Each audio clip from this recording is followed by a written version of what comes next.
his recreation and his education, Yeah. his life and his leisure. So I want to be the peaceful warrior. It's a great quote. Yeah. Great for that book. Yeah, it is. They get up to the pinnacle and they look and they say it's not the destination, but it was the journey that made him happy, right? And that's where I'm at. I'm on the journey. And I don't think there is a destination.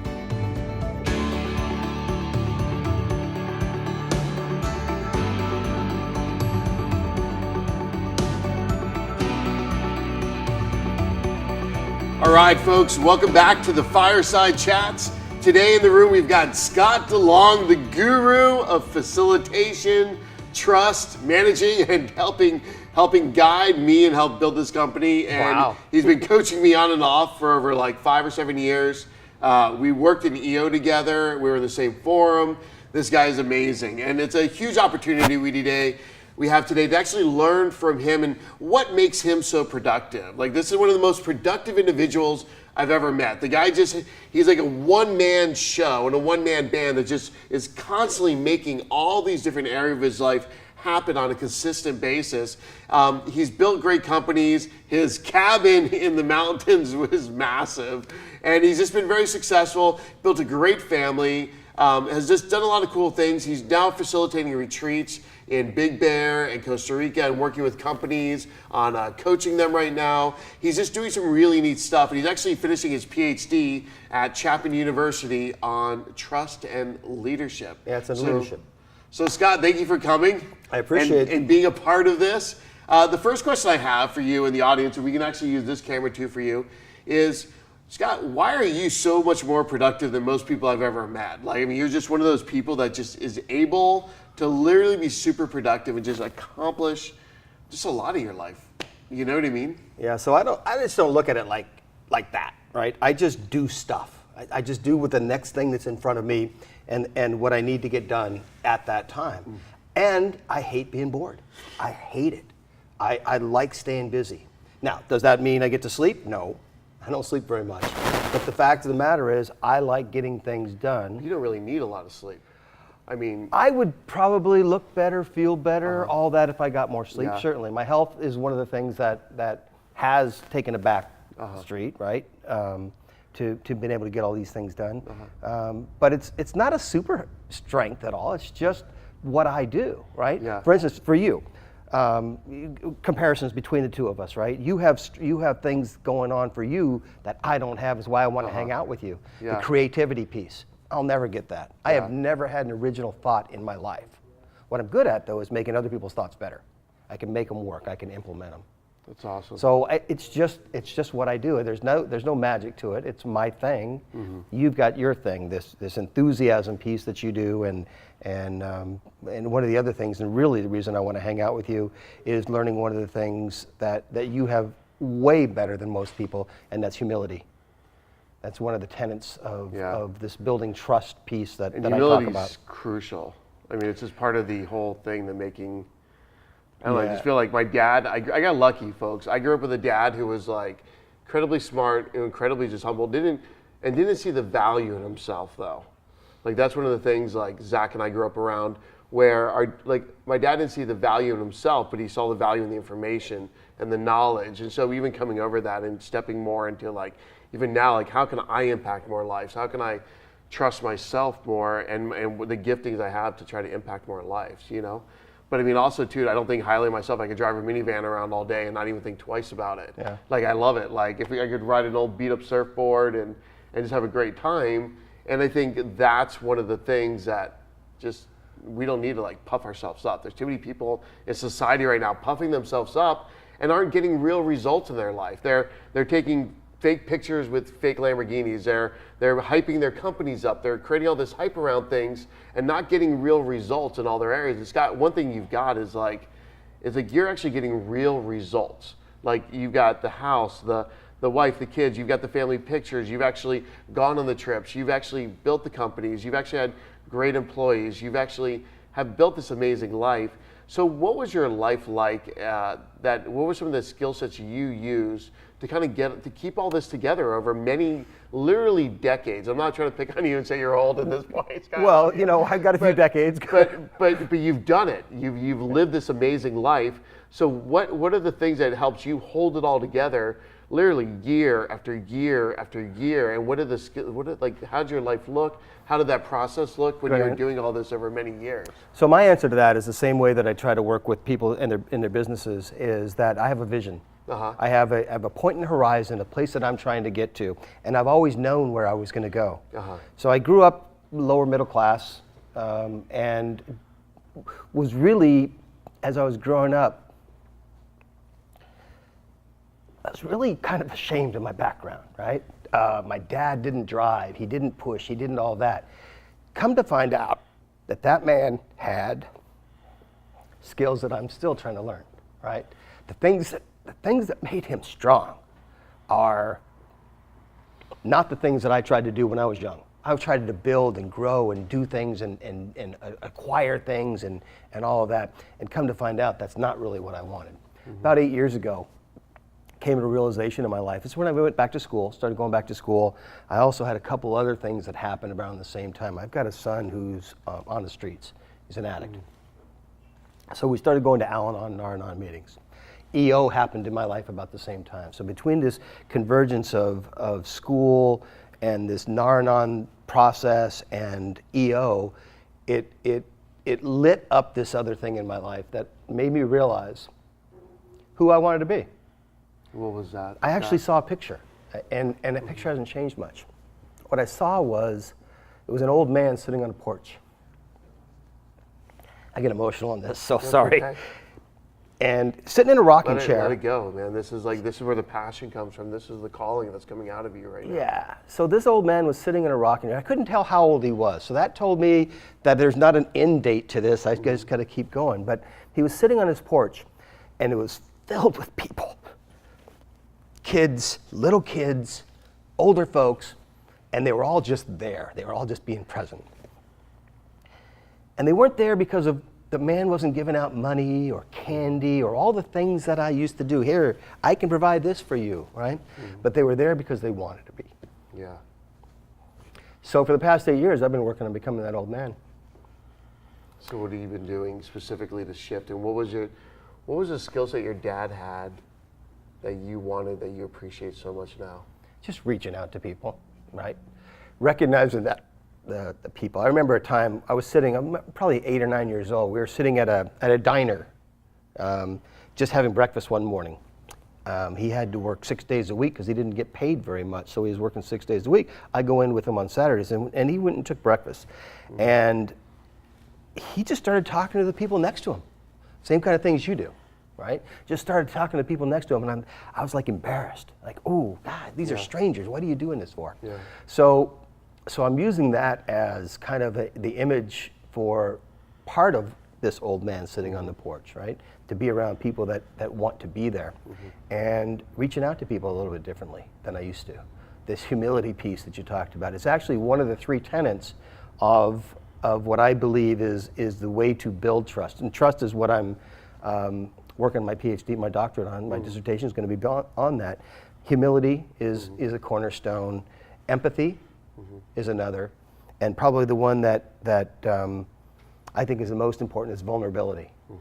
This breaking up that you saw a few minutes ago with me, I didn't cry in my life until I hit about 55.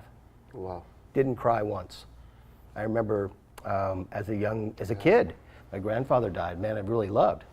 I didn't cry. 7 years old, couldn't do it. I've learned that it's not a weakness, but a strength to be able to cry in front of somebody. I remember a conversation that you and I had. I was down in Costa Rica, actually, and we were talking about your business, and we ended up both just crying on that call. Yeah. That matters to me now. Yeah. Before, I would have never done that.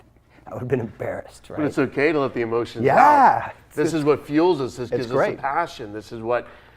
Watch this. This is the guy that was a very hardcore businessman, finally opening up. And it's okay to feel these emotions. It's okay to let whatever emotions are inside of you, because, catch this, buried feelings never die.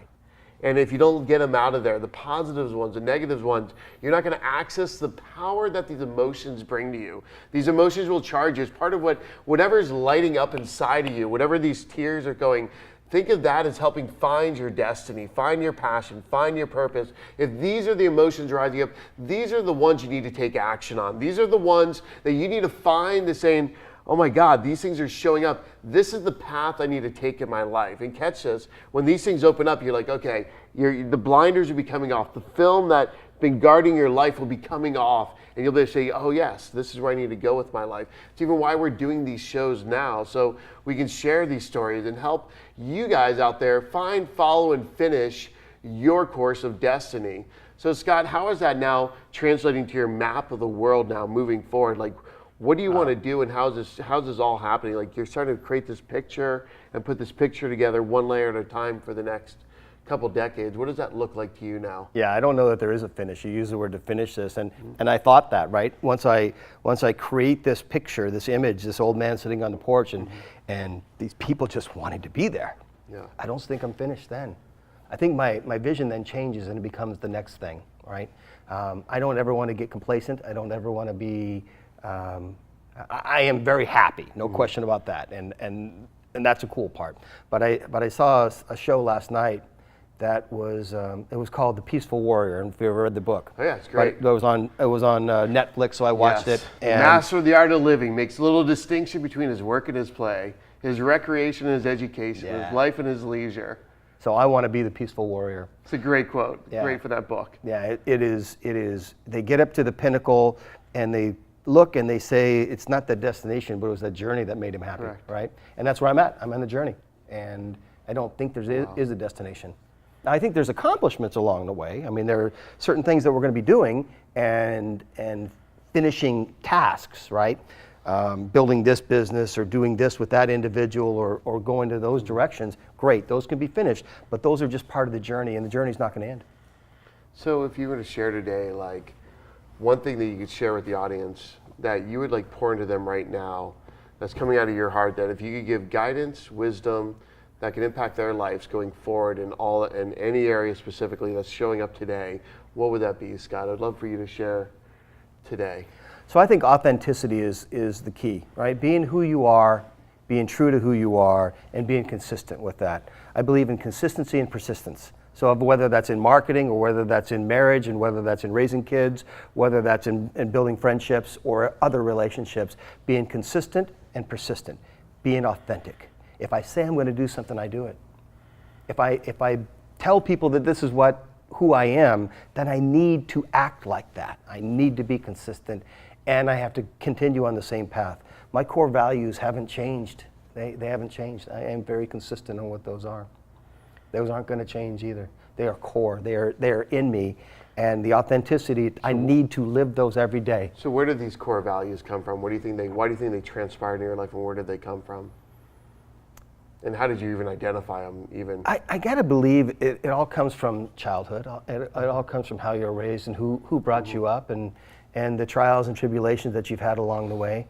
The realization of those finally came when I sat down and thought about it. It's really the basis for the retreats and the facilitation that I do, is to get people to recognize who it is that they are and to make sure that they are living who it is that they say they are, and being consistent with that. So it came about when somebody asked, when someone said to challenge me. I mean, you do this in your programs, to challenge who you are, and you ask the question, is it true, right? I hear you say that a lot.